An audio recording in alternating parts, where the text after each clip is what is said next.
Umi Erni, ibu mertuaku, ibu dari istriku. Namaku Taufik, seorang pria berusia 27 tahun yang tinggal di sebuah kota kecil. Saat ini, aku bekerja di sebuah perusahaan dan hidup bersama istriku yang juga berkarir. Menurut teman-temanku, aku termasuk pria yang beruntung dan tampan. Mereka bilang penampilanku proporsional dan bisa membuat kaum hawa terpesona. Namun, meski begitu, aku dan istriku belum dikaruniai anak. Suatu hari, Umi Erni, ibu mertuaku, datang mengunjungi kami. Umi Erni tinggal sendiri di luar kota sejak suaminya meninggal 2 tahun lalu. Usianya sudah setengah baya, hampir 50 tahun, dan aku lebih nyaman memanggilnya Umi daripada ibu. Kunjungan Umi kali ini bertepatan dengan istriku yang sedang mengikuti diklat di luar kota selama seminggu. Jadilah hanya aku dan Umi Erni yang tinggal di rumah. Kejadian aneh dan tak terduga antara aku dan Umi Erni itu terjadi beberapa waktu lalu, tepatnya menjelang akhir bulan Ramadan. Saat itu, hari Sabtu pagi, aku bangun tidur setelah makan sahur dan memutuskan untuk mandi di kamar mandi yang ada showernya, terletak di lantai bawah dekat ruang tamu. Karena aku punya janji bertemu klien sekitar jam 8 pagi, dan saat itu baru jam 6, aku merasa santai saja. Apalagi lokasi pertemuan tidak jauh, dan aku bisa menggunakan mobil kesayanganku. Namun, masalah muncul ketika aku mencoba menyalakan shower. Airnya tidak keluar. Aku pun kesal dan setengah berteriak memanggil Umi. Umi Erni kemarilah. Umi datang dengan tergesa. Aku lupa bahwa saat itu aku sedang dalam keadaan siap mandi dan pintu kamar mandi tidak terkunci. Begitu Umi tiba, wajahnya langsung memerah saat melihat kondisiku. Aku pun merasa malu dan spontan mengambil handuk yang tergantung di dekatku. Aku menjelaskan bahwa showernya tidak bekerja. Umi dengan suara terbata-bata berkata, "Maaf Taufik, tadi pagi Umi matikan pompa airnya." Sambil berkata demikian, matanya sesekali mencuri pandang ke arahku. "Tolong hidupin ya Umi, please," pintaku padanya. Umi pun segera menyalakan pompa air dan aku bisa melanjutkan mandiku. Meski kejadian itu membuat kami berdua malu, tapi entah mengapa suasana antara kami menjadi lebih akrab setelahnya. Setelah aku selesai mandi, tanpa sengaja handukku malahan terjatuh ke genangan air sehingga basah. Dengan perasaan sedikit ragu, aku pun memanggil Umi untuk meminta tolong padanya. Tak lama berselang dia pun datang. "Umi, tolong ambilkan handuk di kamarku ya. Ini handukku terjatuh," pintaku. Umi Erni pun langsung pergi ke kamarku. Aku hanya tersenyum sendirian, melihat tingkah lakunya barusan yang sepertinya berusaha mencari-cari kesempatan untuk bisa melihat apa yang ada padaku. Tapi aku maklum juga, ibu mertuaku itu sudah cukup lama tidak melihatnya, memegangnya, dan lain sebagainya setelah suaminya tiada. Sehingga terbersit pertanyaan di pikiranku. Apakah Umi masih punya keinginan di usianya yang segitu? Sekilas mendadak timbul keinginanku untuk mengerjainya waktu itu. Tidak berapa lama kemudian, Umi Erni muncul dengan membawakan handuk untukku. Dengan suara agak berat, Umi bilang, "Taufik, ini handuk." Aku kemudian bilang, "Bentar dulu, Umi. Mendingan Umi tolongin aku bentaran aja, biar Umi inget lagi rasanya kayak gimana." Begitulah awalnya aku mencoba mengerjainya. Aku nekat seperti itu karena sepertinya kalau kulihat dari gerak-geriknya, Umi itu seperti sangat penasaran. Mendengar ucapanku itu, Umi Erni awalnya kelihatan malu dan ragu-ragu. Tidak berselang lama kemudian, Umi pun dengan malu dan sedikit ragu-ragu mulai melaksanakan perintahku. Cukup lama dia melakukan itu. Kemudian aku bilang, "Seluruhnya ya Umi," ucapku dengan senyum senang. Iya Taufik," Dengan terbata-bata Umi Erni pun menjawab. Sekilas aku sempat tertawa kecil karena merasa berhasil mengerjai ibu dari istriku itu. Pada saat Umi Erni semakin terbiasa dengan pekerjaannya, tiba-tiba terlintas di pikiranku untuk menyudahinya. Karena waktu sudah menunjukkan pukul 7 pagi dan aku ada janji dengan klien. Namun, entah apa yang merasukiku, ada pikiran lain untuk meneruskannya. Sehingga, secara refleks aku langsung berbalik arah. Saat itu juga, aku bisa melihat Umi yang spontan terbelalak kaget. Tetapi, sesaat kemudian, Umi dengan telaten terus mengerjakan apa yang aku suruh. Di saat itu juga aku berhenti tertawa, karena aku mulai merasakan adanya satu perasaan yang semakin aneh. Kalau selama ini, aku sendiri yang mengeringkan badan rasanya biasa saja, tapi saat itu menjadi agak lain. Ada perasaan senang dan gimana gitu. Seketika itulah aku seperti terbius. Tanpa sadar, aku berkata seperti orang mendehem. Spontan saja Umi bertanya, "Kenapa Taufik?" Taufik marah ya sama Umi. Sejenak Umi mencoba untuk menegakkan kepalanya dan melihatku. Pipinya merona. Spontan aku menggeleng dan berkata, "Enggak kok Umi, aku enggak marah. Cuman, aku sengaja tidak meneruskan kata-kataku." Umi pun kembali bertanya, "Cuman apa Taufik?" "Coba bilang sama Umi," ucapnya penasaran.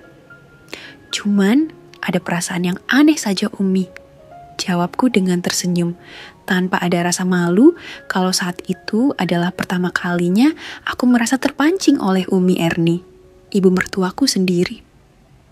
Mendengar itu, Umi malahan tersenyum dan berkata, "Taufik, sebenarnya dari tadi Umi sudah tahu kalau kamu itu sengaja mau jahilin Umi. Iya kan?" Ucapnya seraya tangannya semakin aktif. Dengan cepat aku pun memegang kedua tangannya dan berkata, "Cukup Umi, saya sudah kesiangan ini," ucapku. Tetapi sebelum Umi benar-benar keluar, aku pun menarik tangan kirinya sambil berkata, "Umi, jangan bilang sama istriku, iya, nanti pulang kerja dilanjutin lagi, mau enggak?" Kataku cepat. Umi Erni pun cuma mengangguk. Akhirnya, aku pun menemui klienku. Di sana, aku jadi tidak bisa konsentrasi. Rasanya, aku ingin cepat-cepat pulang saja. Hal itu, selain karena lapar, aku juga ingin cepat-cepat mandi dan mengulang apa yang terjadi tadi pagi bersama Umi. Setelah selesai urusanku, aku pun bergegas pulang dan sampai di rumah jam 11 siang. Aku langsung menuju ke kamar dan ganti pakai celana pendek dengan maksud mau mandi siang. Aku lihat Umi Erni terbengong-bengong dengan tingkah anehku.